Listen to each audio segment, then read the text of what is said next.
जय श्री कृष्णा। हे श्रोताओं, जैसा कि आप पिछले वीडियो में देख चुके हैं, राजा मुचुकुंद कौन थे और किस कारण त्रेता युग से द्वापर युग तक गुफा में सोते रहे। उस वीडियो में मैंने आपको बताया था कि राजा मुचुकुंद का अगला जन्म कहाँ हुआ और किस रूप में हुआ। आज के इस वीडियो में हम उसी महान कथा को आगे बढ़ाएंगे और जानेंगे राजा मुचुकुंद का अगला जन्म कहाँ हुआ और किस रूप में हुआ। यदि आपने राजा मुचुकुंद वाला वीडियो नहीं देखा है तो आप कृपया पहले उस वीडियो को देख लें ताकि आपको कहानी पूरी तरह से समझ में आ जाए। वीडियो के ऊपर साइड देखिए, आपको आई बटन में उस वीडियो का लिंक मिल जाएगा। इस पर क्लिक करके पहले आप उस वीडियो को देख लें और उस वीडियो के अंत में आपको इस वीडियो का लिंक मिल जाएगा। फिर आप आगे इस वीडियो को देखें ताकि आप पूरी कहानी को ठीक से समझ पाएं। इस कथा के माध्यम से हम जानेंगे कि राजा मुचुकुंद का अगला जन्म महाराष्ट्र के पंढरपुर में हुआ, एक ब्राह्मण परिवार में, जिसे हम पुंडलिक विठोबा के नाम से जानते हैं। तो कहानी में आगे बढ़े उससे पहले यदि आप चैनल पर नए हैं तो सनातन ज्ञान प्रेरणा चैनल को सब्सक्राइब जरूर कर लें और बेल आइकॉन दबाना ना भूलें ताकि जब भी मैं कोई नया वीडियो अपलोड करूं आप तक नोटिफिकेशन पहुंच जाए और आप वीडियो देख सकें। तो चलिए कहानी शुरू करते हैं। त्रेता युग में राजा मुचुकुंद ने देवताओं और धर्म की रक्षा के लिए युगों तक युद्ध किया था। फिर उन्होंने द्वापर युग में काल यवन को भस्म किया। भगवान श्री कृष्ण ने उनके पास आकर मोक्ष और धर्म का मार्ग दिखाया। उन्होंने कहा कि अगले जन्म में वह एक महान तपस्वी बनेंगे और अंततः ब्रह्मलोक को प्राप्त करेंगे। फिर उनका यह जन्म हुआ पुंडलिक विठोबा के रूप में पंढरपुर में। पुंडलिक का जन्म जनुदेव और सत्यवती के घर हुआ। जन्म के साथ ही उनमें भक्ति और सेवा की झलक स्पष्ट थी। बचपन में वह घर के छोटे छोटे कार्यों में माता पिता की सहायता करते थे, वृद्धों और भिक्षुओं का सम्मान करते थे। समाज में लोग उन्हें सरल, विनम्र और निष्ठावान मानते थे। उनके बचपन की सबसे विशेष बात यह थी वह हर कार्य में पूर्ण समर्पण और भक्ति दिखाते थे। पुंडलिक के माता पिता भी उनके व्यवहार से अत्यंत प्रसन्न रहते थे। वे उसे धर्म और निष्ठा के मार्ग पर चलने की शिक्षा देते थे। जवानी आते ही पुंडलिक ने भक्ति और सेवा को अपनी प्राथमिकता बना लिया।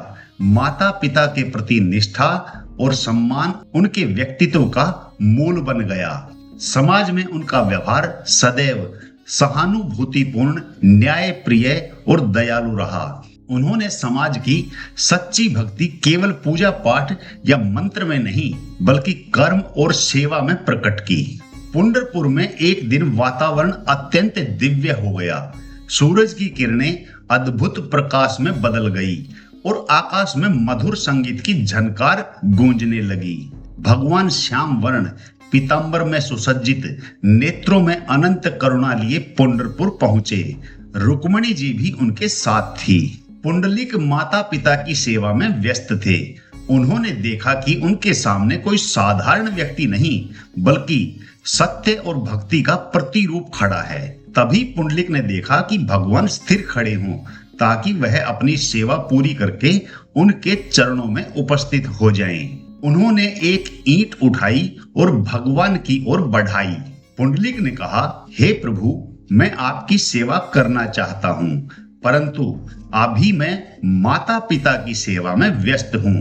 कृपया इस ईंट पर खड़े रहे जब तक मैं अपनी सेवा पूरी कर आपके चरणों में उपस्थित ना हो जाऊं। भगवान ने उनके अनुरोध और भक्ति को देखकर ईंट पर खड़ा होना स्वीकार किया। यह क्षण धैर्य और प्रतीक्षा का प्रतीक बन गया, क्योंकि माता पिता की सेवा पूरी करने के बाद ही भक्त ईश्वर के समीप उपस्थित होता है। पुंडलिक ने माता पिता की सेवा पूरी की और ध्यान पूर्वक भगवान के चरणों में नतमस्तक हुए। भगवान ने मुस्कुराकर कहा, पुंडलिक, तुम्हारी भक्ति और समर्पण ने तुम्हें सत्य और मोक्ष का मार्ग दिखाया है। यही सच्ची भक्ति है।